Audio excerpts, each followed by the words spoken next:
In the West, we generally expect philosophy to come from books. In the East, more wisely, there's an awareness that it may also come from other things, for example, rocks. This is a brief history of a remarkable Eastern tradition of philosophical rock appreciation.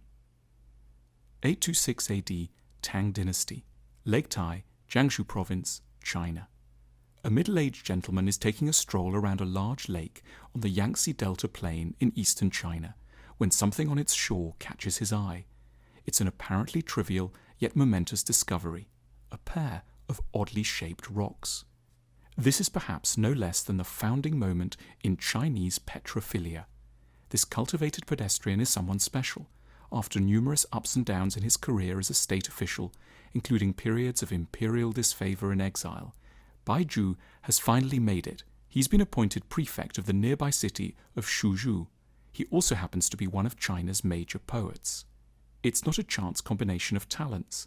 The ideal administrator doesn't just know maths and timekeeping. In China, he's meant to be a man of learning and the arts. Many of China's leading poets and painters have careers in public service.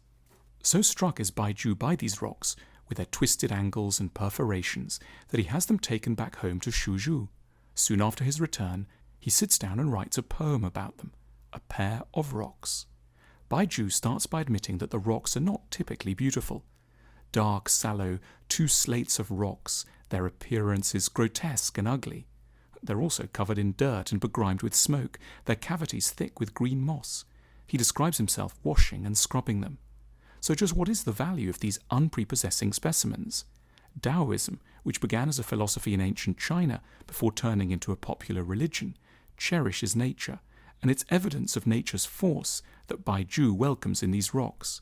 The holes, perforations, and indentations signal the patient, mighty forces of the universe, which we should respect, admire, and attempt to find harmony with. The ancient rocks are also a consolation for an aging Bai, who feels excluded from the world of youngsters. As he writes, turning my head around, I ask the pair of rocks, can you keep company with an old man like myself? Although the rocks cannot speak, they promise that we will be three friends. Thanks to Bai Zhu's enthusiasm and poetic talent, a wave of interest in rocks follows.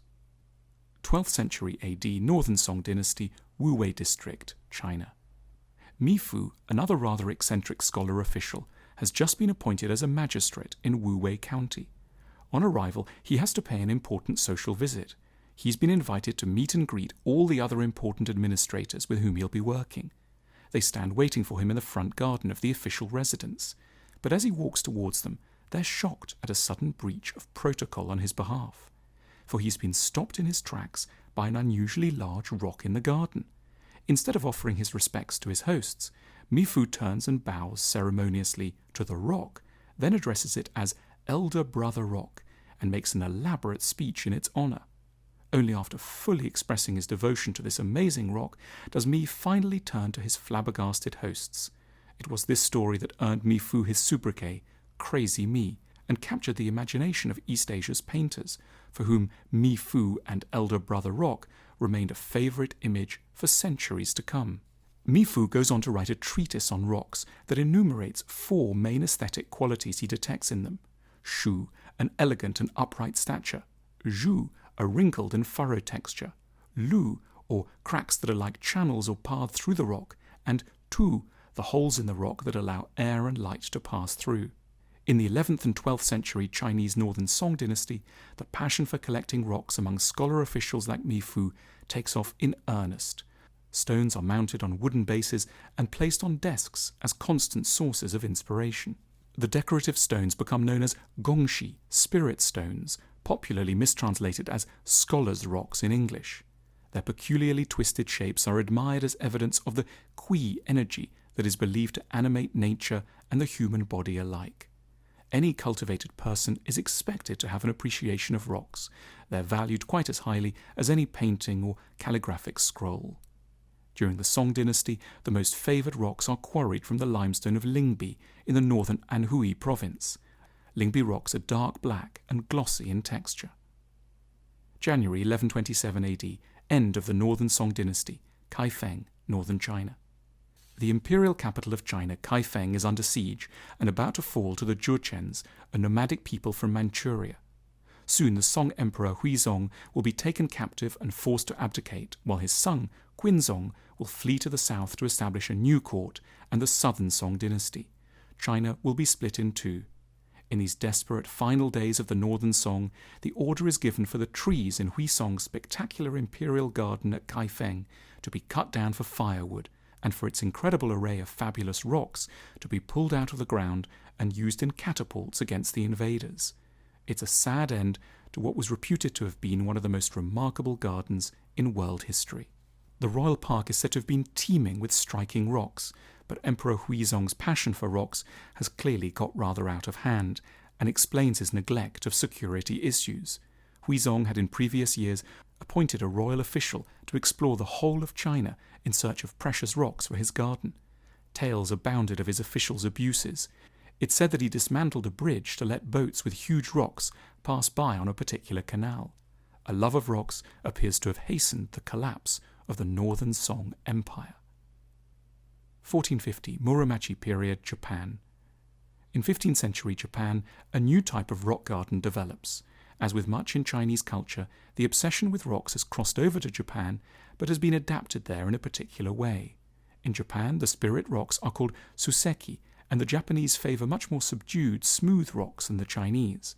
In Japan, rocks are treasured for their weathered appearance that exemplifies the worn simplicity of the aesthetic known as wabi-sabi. In Japan, the rocks are not so much placed on wooden stands as positioned in trays surrounded by sand or water, and are meant to evoke mountains and corresponding lakes. At several Zen Buddhist temples, and most remarkably at Ryoanji in Kyoto, the stones start to be set in very minimal settings so as to emphasize their qualities. The raking of the gravel around the rocks by temple monks grows into a careful and precise art. There are various patterns one's meant to use, including the water pattern of concentric rings or ripples, like those produced when a stone is dropped in a lake, the stormy water pattern of haphazardly overlapping semicircles, and the continuous wave effect of parallel or gently undulating lines. The originator of the East Asian reverence for rocks, Bai Ju, was well aware of how powerful a love of rocks can become.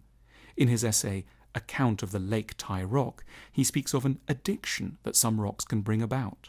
Truly wise people should, he says, restrict their rock worship to a few hours a day. When few of us spend more than a few minutes a year looking at a rock, the advice seems less than urgent. Indeed, the tradition of rock reverence has a lot to teach us, that wisdom can hang off bits of the natural world just as well as issuing from books, that we need to surround ourselves with objects that embody certain values we're in danger of losing sight of day to day, and that some of our most precious moments can be spent in the presence of nothing more chatty, prestigious or costly than an old stone ripe with years.